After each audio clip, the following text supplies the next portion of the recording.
पुण्यातील मंगेशकर रुग्णालयातील कारभारावरून विजय वडेट्टीवारांनी बोचरी टीका केली आहे। मंगेशकर रुग्णालयाने गरीब रुग्णांच्या खरं तर 30 कोटींचा निधी वापरलाच नसल्याचं जेव्हा चौकशी अहवालातून समोर आलं त्यावर वडेट्टीवारांनी ही प्रतिक्रिया दिली आहे। काँग्रेस नेते विजय वडेट्टीवार यांनी थेट मंगेशकर कुटुंबियांवर निशाणा साधला।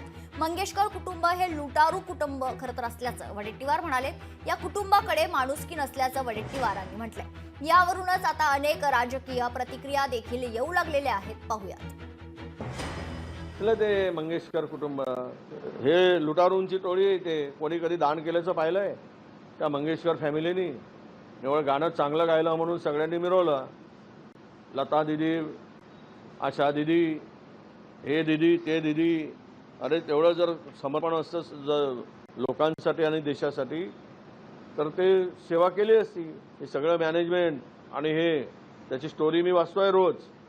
ज्या माणसांनी खिलारे पाटलांनी जमीन दिली त्यांना सोडलं नाही या नालायकांनी। हे कसले माणुसकी आहे यांच्यात?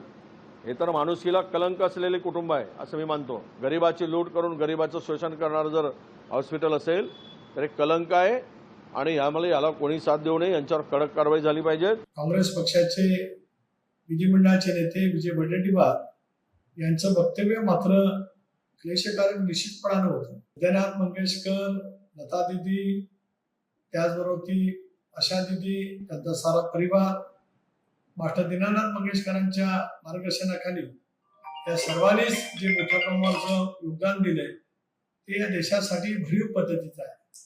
अशा वेळेला त्यांचा उल्लेख ज्या पद्धतीने वडेट्टीवारांनी केला, एक भारतीय नागरिक म्हणून योग्य बिलकुल नव्हतंच। खरं तर अशा वेळीचं वक्तव्य करणं हे कुठल्या संस्कृतीमध्ये बसतं मला काही कळू शकत नाही आणि म्हणूनच अशी वक्तव्य त्या ठिकाणी टाळावी। मी असं मंगेशकर कुटुंबियाविषयी बोलणार नाही, कारण इश्यू हा हॉस्पिटलचा आहे, तेवढ्या पुरताच मर्यादित ठेवू। लता मंगेशकर, हृदयनाथ मंगेशकर, आशा भोसले या भारताचा एक स्वाभिमान आहे, एक ओळख आहे। तर मी कुटुंबियाविषयी कधीच काही बोलणार नाही। त्यांच्या घरापासून एक उड्डाणपूल काढला जाणार होता आणि तो उड्डाणपूल काढल्यामुळे फेडरल रोड या ठिकाणची वाहतूक कोंडी जी आहे ती बऱ्याच अंशी ही नियंत्रणात येणार होती। हाजी अली या परिसरात, फेडरल रोड या परिसरात आपण वाहतूक कोंडी बघतो।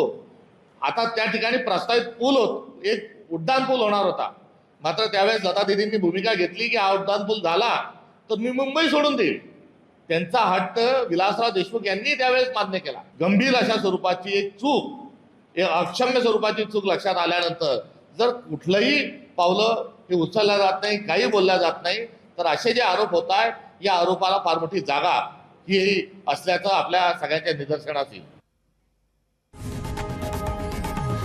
लोकशाही मराठी ऐका, पहा, जागरूक रहा।